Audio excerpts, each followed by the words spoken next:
Praise the Lord. இன்றைய தியானம் மத்தேயு 5:3-12 வரை. ஆவியில் எளிமை உள்ளவர்கள் பாக்கியவான்கள், பரலோக ராஜ்யம் அவர்களுடையது. துயரப்படுகிறவர்கள் பாக்கியவான்கள், அவர்கள் ஆறுதல் அடைவார்கள். சாந்த குணம் உள்ளவர்கள் பாக்கியவான்கள், அவர்கள் பூமியை சுதந்தரித்துக் கொள்ளுவார்கள். நீதியின் மேல் பசிதாகம் உள்ளவர்கள் பாக்கியவான்கள், அவர்கள் திருப்தி அடைவார்கள். இரக்கம் உள்ளவர்கள் பாக்கியவான்கள், அவர்கள் இரக்கம் பெறுவார்கள். இருதயத்தில் சுத்தம் உள்ளவர்கள் பாக்கியவான்கள், அவர்கள் தேவனை தரிசிப்பார்கள். சமாதானம் பண்ணுகிறவர்கள் பாக்கியவான்கள், அவர்கள் தேவனுடைய புத்திரர் எண்ணப்படுவார்கள். நீதியின் நிமித்தம் துன்பப்படுகிறவர்கள் பாக்கியவான்கள், பரலோக ராஜ்யம் அவர்களுடையது.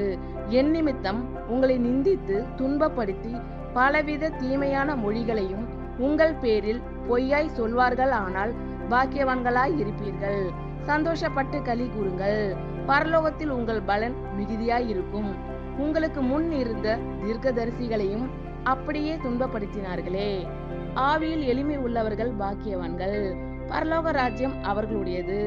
துயரப்படுகிறவர்கள் பாக்கியவான்கள், அவர்கள் ஆறுதல் அடைவார்கள். சாந்த குணம் உள்ளவர்கள் பாக்கியவான்கள், அவர்கள் பூமியை சுதந்தரித்துக் கொள்ளுவார்கள். நீதியின் மேல் பசிதாகம் உள்ளவர்கள் பாக்கியவான்கள், அவர்கள் திருப்தி அடைவார்கள். இரக்கம் உள்ளவர்கள் பாக்கியவான்கள், அவர்கள் இரக்கம் பெறுவார்கள். இருதயத்தில் சுத்தம் உள்ளவர்கள் பாக்கியவான்கள், அவர்கள் தேவனை தரிசிப்பார்கள். சமாதானம் பண்ணுகிறவர்கள் பாக்கியவான்கள், அவர்கள் தேவனுடைய புத்திரர் எண்ணப்படுவார்கள். நீதியின் நிமித்தம் துன்பப்படுகிறவர்கள் பாக்கியவான்கள், பரலோக ராஜ்யம் அவர்களுடையது.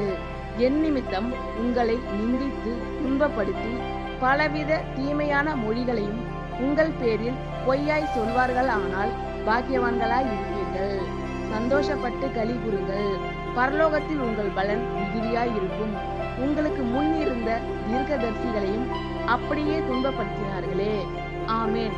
கர்த்தர் உங்கள் அனைவரையும் ஆசீர்வதிப்பாராக. God bless you all.